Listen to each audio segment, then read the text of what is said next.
How's it going? This is a video about leagues, the different leagues there are, the formats, qualifying for nationals, stuff like that. My friend Bob Keller suggested to put a video about this because he isn't playing all the leagues, and so he was like, I don't know what you're talking about when I posted about one. So I haven't seen anything like that out there. So anyway, I don't know all the facts. This is just what I know. Um, so I don't know. You might correct me. That's fine. But it's just from my experiences. I've played in most of the leagues at one point or other. So first and foremost, my favorite, near and dear to my heart, is the BCA, and it's mostly because of the Nationals in Vegas. I've been, I think this will be my 27th or 28th year in a row coming up without missing it. Yeah, so anyway, they're one league that when you qualify local, when you play in a BCA league, you might have someone who plays in a BCA league in one area of town and then another one in another area of town, and they use a completely different scoring format that might use a 15-point system, another one might use a 10.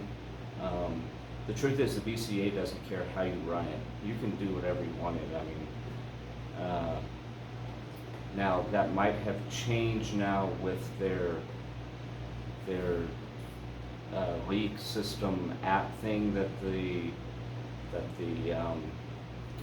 league operators have to turn in because it's in conjunction with Fargo rating. But that, again, that's something I'm not positive about. But I know that the BCA, they just want their sanction dues. They don't care where you play, how many teams there are. And I don't know if a cut of the weekly dues go to them for nationals or not. I don't think so, but I can't swear to that. Maybe a little bit does. Again, I'm not a league operator, so you can ask your league operator or call the BCA and ask them directly. As far as nationals go, it used to be back in the day, it was just open and masters.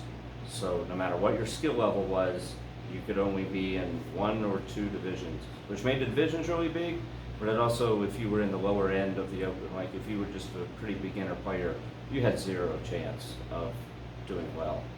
But now they have lots of divisions, and it's all used off of Fargo rating. For those of you who don't know what it is, it's an algorithm-based rating that a lot of different leagues and tournaments use to keep track of your data. Your number can change based on your past opponents and how they've done. So if you, let's say you beat someone in a tournament and then that person 2 months later goes and wins a professional tournament, your Fargo rate's going to go up even if you haven't played in any of their events, because the formula will say, well, wait a minute, you just beat this guy who won a pro tournament. That means you're better than what we think you are, so we're going to bump you up a little bit. So it's pretty good. I don't have any complaints. Some people complain about it, but anyway. As far as regional events, I don't know in Colorado of any events at any time that where they said, here's a tournament this weekend, but for you to play in it, you must be an active BCA league member. I don't know one. So the benefits of playing in a BCA league is that it's fun, and you get cash back from the league, depending on who. You know, the payouts are different percentages depending on who the league operator is. It's their discretion. And you qualify for nationals. So you just have to play a certain amount of weeks to go to nationals. They have now, nationals have also added a division that you don't have to play week. You pay like I can't remember what it's called, but what the division's called. I think it's CSI something, where you can pay like an extra $35 and you become a member, but you can only play in a division that's made specifically for that. And most of the divisions in the big added money divisions are for people who play in the league. So, and I think you need 8 weeks over the course of a year to qualify for that. The Nationals have been at the Rio for years. It used to be in the summer. They moved it to March, at the beginning of March, a couple of years ago. And this year, because of COVID, it's now coming up in first week of September. But then it'll go back to March. So there's that. The next one is the VNEA, or otherwise called Valley. They are in conjunction with Valley Tables, which is kind of the main Valley table. BCA has played on all diamond tables, which is fantastic. The owner of Diamond bought the BCA Pool League a number of years ago, so they'll always have diamond tables. And Valley always has the Valley tables, the original. You see them in bars with the little golds, the little coin slot tables with the typical green felt. That's all everyone knew for years till Diamond started making those 7-foot tables. So they have a rule. They're kind of in conjunction with not the league operators, but the vendors of Valley tables. So in order, it used to be like this. It used to be that in order for a league to run in a bar, they had to have Valley tables, or at least if they had Diamond and Valley tables, some of the matches had to be played on the Valley table so that the vendor who owns that table would get coins in his pocket. I believe they've changed that now, because I know we have Valley leagues at Felt in Denver, and there aren't any Valley tables on there, just diamonds. But I think that because they rent all their tables by the hour, but there are some coin op ones. There used to be, actually. I think there's one. I think there's still one coin op. And I think that's owned by a vendor, and that's how they get around it. But again, I'm not a league operator. I don't know what changes have been made. As far as nationals, it's the same thing as BCA. You have to qualify, or you have to play a certain amount of weeks. It's more than BCA. I want to say it's 11 or 12 over the course of the year. And then their divisions are set. They have regular, intermediate. That's right. Regular, intermediate, and master. And they use their ranking on somewhat known ability, but basically how you have done when you have played in other Valley events. So sometimes you get someone who's never been to Valley and who is clearly a master player, but it's their first time out there and they don't use Fargo rate, so they just come in the regular and just crush everyone. It happens, but it's the same for everyone, unless they're known ability. Like if somehow someone in Valley has heard of this person, or someone tells them about it, like, oh, this guy is super good, even though you've never heard of him, then they might make him a master. I've got mixed feelings about that. I understand that doing it that way goes to protect people from coming in and robbing a division they shouldn't be playing in. However, it's also kind of arbitrary, because it's only the people that you hear about or know. And then what about the guy that you don't hear about or know? Now he gets to come in and play in the lower division and win all the cash. So why does the guy who's known, why is he getting penalized? Like, it should just be like, you know what, you haven't been out here before, you start in the bottom division, you're gonna do well, and we'll bump you up. That's just the way it is for everyone, you know. I don't know, but I see both sides of the coin, and I don't make the rules. As far as regional events, there are Valley events that that you have to be a Valley player, be playing in a Valley league to play in. There is the Rocky Mountain Singles in Cheyenne. There's a team tournament, which has been in different places. That one's in, I think it's in February. It's been in Loveland and Greeley and Fort Collins, Denver. It's been around, but anyway, you have to be active in the league, so that's the benefit of playing in it. And they don't have a division for nationals where you can just show up like BCA does and pay extra to play in an event. Let's see, next one.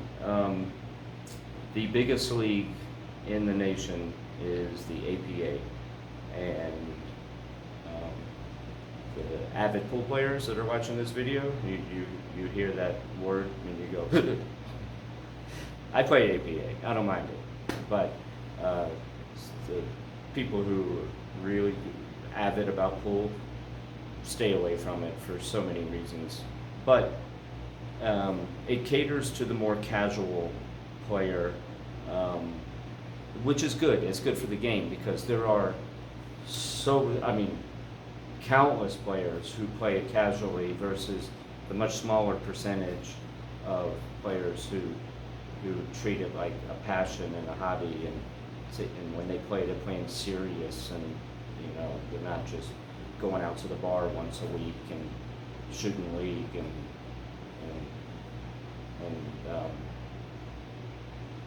so they also their league format is that you can't stack your team. So if you have a really good player in your team, you can't have like 2 or 3 really good players because you'll be over the handicap. So it's really catering to the middle and lower ranked players, and it's handicapped. So you're playing to your race. So theoretically, every match is supposed to be a 50-50 coin flip, no matter what your ranking is. That is not accurate. The better player wins more often than the lesser player, even though they have to win more games. But that's the nature of the beast for any handicapping system. As far as money goes, the APA, you don't get any money back for anything. To go to nationals, you have to win your league playoff. Just to make it to the playoffs, you have to come in the top 4 usually, depending on how many teams are in your league. Or the one I play in, you have to come in the top 4, or come in the top 3, and then as a wild card, they draw a name out of a hat. Those 4 teams play, then a single elimination tournament. The winner of that goes to the Tri-Cup, so it's 3 times a year that this happens. And then teams from all over Denver come to this tournament, and let's say, I don't know, I'm just spitfiring a number, let's say 30 teams go there. Then the top 8 teams then make it to the cities. And the cities is once a year. And once you make the cities, so let's say there's 50 teams in the cities, again, I'm just throwing a number out there, then the top 4 make it to Vegas. And if you make it to Vegas, then you're guaranteed to get some money back. And then the winner of nationals, I believe it's $25,000 for the team. But I don't know how many teams are in nationals, 256 or something. And it's all handicapped. And I've been there before, and you see some players are supposed to be middle level, and if I played them even, it would be I'd have to win 5 games before they win 2 games, and I have witnessed people ranked like that play exactly as well as I do. I'm like, what? How is this happening? There's sandbagging for sure, but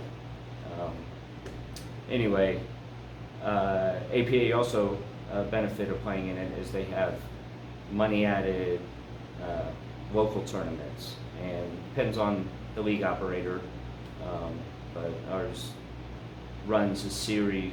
Well, the previous owner who passed away ran these 7 tournaments, and you could play in 4 of them. Some of them were geared towards just your specific handicap, and there was a bunch of money added.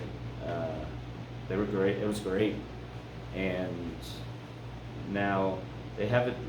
They don't do that, but they. There's other tournaments like this event called the Showdown Series just started. It's kind of like a FedEx Cup style where you get points for however well you do.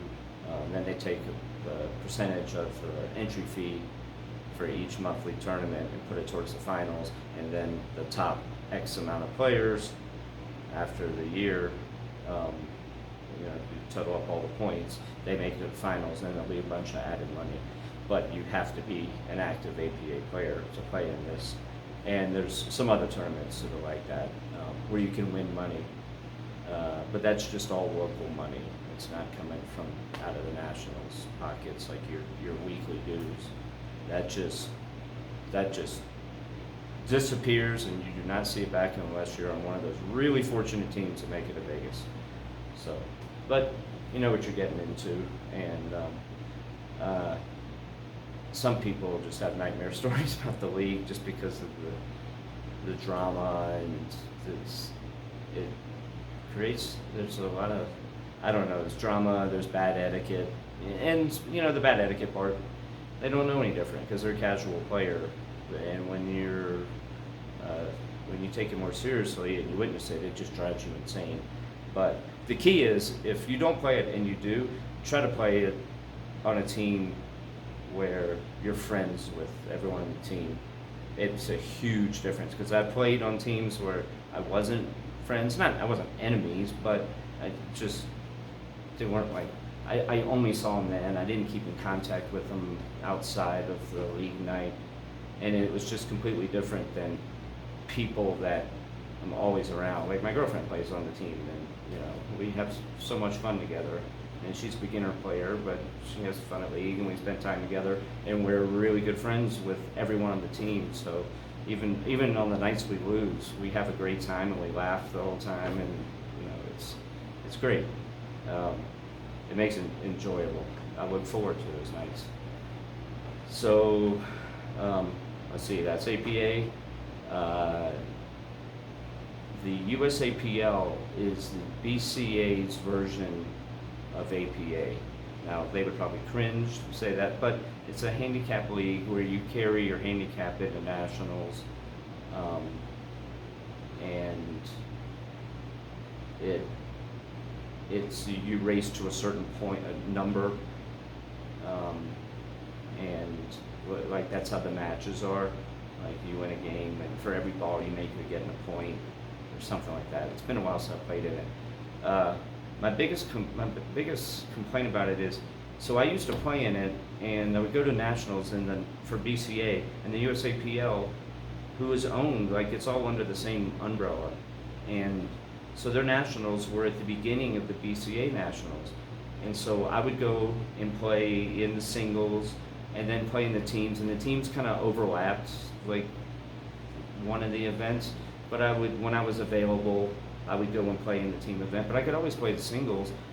And then they changed it, like they changed the dates, like they moved the singles to like the middle of the BCA tournament, and basically they've made it so that there is no way you can play BCA nationals and USAPL nationals at the same time. You're almost guaranteed to have a conflict, and they won't work around your matches. And it just does not make any sense to me, because they shouldn't be competing against each other if it's all under the same umbrella. They should be working with each other. Either have a nationals on a different, a whole separate event, not at the same venue over the same 13 days, or work around it, because they start so early. Well, they did start so early. There were plenty of tables, and now they've changed it so like where it's in the middle of the BCA tournament. So I don't even know how they have tables available, and I don't know. So I stopped playing in the league because the only reason I was playing in it um, uh, was to play in nationals, and so and and if it was the only league that I had a choice to play in, of course I would play in it. But I already play enough leagues and enough nights. You know, I don't want to feel like I'm playing a league every single night of the week. You get burned out. So there's that. Napa is a league that is very fair with the handicap system. It's got a very, very fair handicap system. You race to your number two also. And now my brain's like kind of combining leagues, and I'm trying to remember the exact way that how the handicap works, and I can't remember, but it's not just games won, it's with points. Anyway, it's very fair. Regional events, they have, the only regional event I think, let's see, they have a team tournament, and they have, I think they have like a 3-man team tournament also. And then they have like the singles events that'll qualify you for nationals. So like if you play in the regional event, or the city event, or whatever you want to call it, they take like, let's say there's 48 people or something, and they'll take the top 16, and that will get you into nationals. And you get paid out there, but the payout's not that great. I think they're taking money from that and adding it to the nationals. The nationals I've been once, I guess, or twice. Can't remember if I've been once or twice. I think just once. It was in New Orleans, which was cool. It's cool to go somewhere else. The negative side about it was it was outside of New Orleans. It's like about a half-hour Uber ride, and it's kind of in the middle of nowhere, and there wasn't anything around you could like walk to, and there was no casino. And that's one great thing about the Vegas tournaments is that in between days when you have the days off, you know, you got Vegas there to entertain you. Even if you don't gamble, there's just plenty to do. And here you were just kind of stuck there all day. I don't know if that was their first nationals or if it was the first nationals there, but it definitely was not impressed with the way it was run.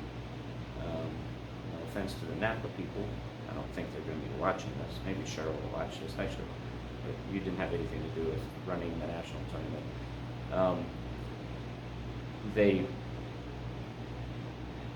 They had all these tables and everything, and then there was a bunch of people, and they had different events going on at the same time, and there were no posted times. It was like they were running a big daily week, like a Saturday tournament in your local hometown, except it was over the course of 4 days. Well, it was like a week for all the events, but the events that I played in, it was unbelievable. Like you'd have a couple matches and then I'd wait around for 4 hours, and you had no idea. It wasn't, oh, be back here at 3 p.m. and play on this table. It was, oh, we don't know when you're going to play, so just stay here. So you're in this pool hall and with no place to walk to, and you can't just like take an Uber like back to your wherever you're staying or to New Orleans, because you don't know when your next match is. And so there was like, and there's not much seating, and they had like the stage. It looked like it used to be like I don't know, some kind of banquet hall or something before it got converted. And there was like a stage, so people just like sat on the stage, not like in chairs, like just like stretched out on the floor, trying to take a nap or just sitting there uncomfortably talking. I mean, there was some seating up by the bar, but it was, all those were taken. It was just, that part was pretty frustrating. And then you would see open tables. Like there were multiple times I would go up to the tournament director and be like, there's like 5 open tables right now. And he's like, oh, there are? Yeah. And It's like, man, oh man. And also the payouts they were extremely top heavy.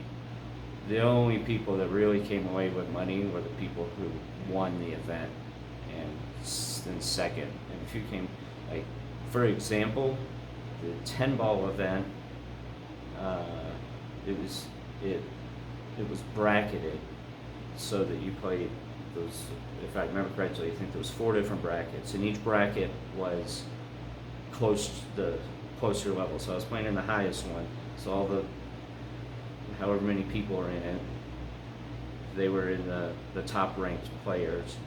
So I played in that, and then they have your second bracket, your third, and your fourth. Well, the winner of each of those brackets make it to the final 4, and then they play for the top 4 spots.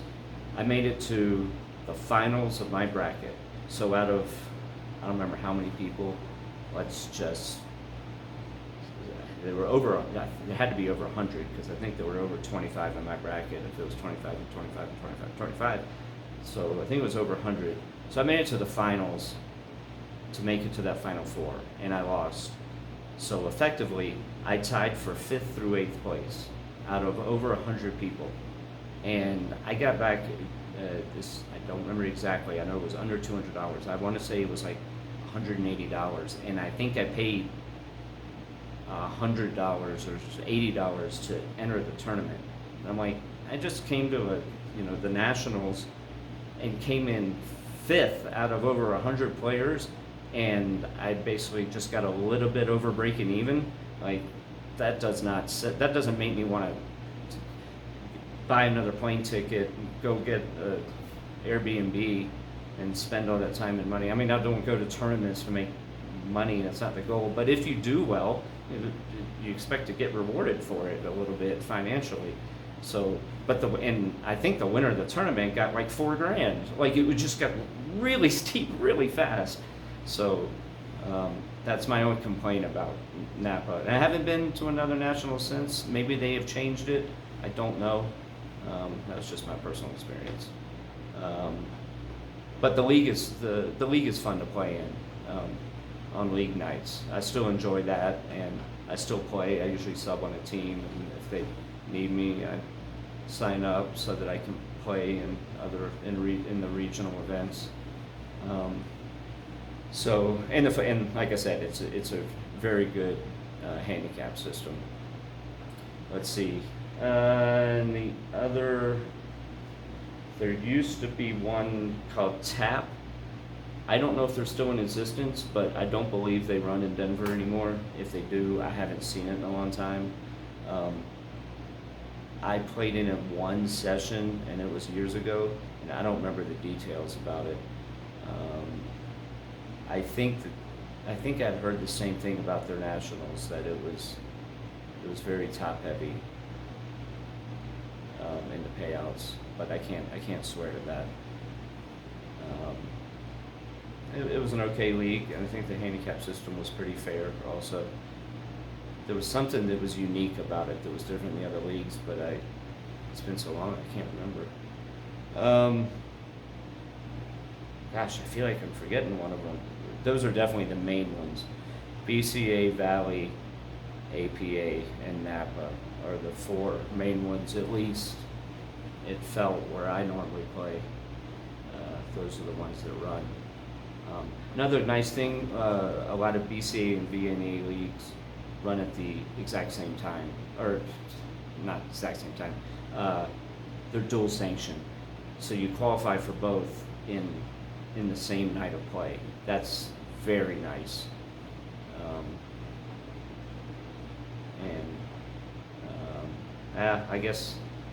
I guess that's about it. If someone has other stuff to add, you can put it in the comments below, or if I got something wrong or whatever. Anyway, hope that spreads a little bit of knowledge in your pool world, and hopefully it'll encourage some people to get up there and join some leagues. And like, if you're just an APA player, there is a whole nother world out there of leagues, and they are fun, and they are different, and you'll see these players from beginner to good, and you're like, how come I've never seen you before? There are so many pool players and they're not all isolated just to the APA. Um, it's one thing, like, because there's some good players in APA who will never step foot in any of the big tournaments in Denver.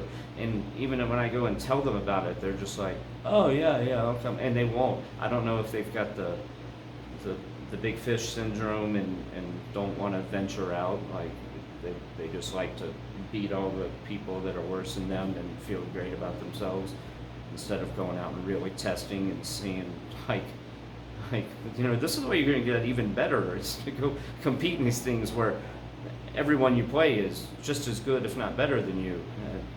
But to each their own. But if you could just get all of those pool players, as Colorado and Wyoming is such a big pool community, and if they would all get exposed to each other, then all of these tournaments would be even bigger than they already are. But anyway, that's enough of my rambling. Keep hitting them straight, unless it's a cut shot, then cut it in.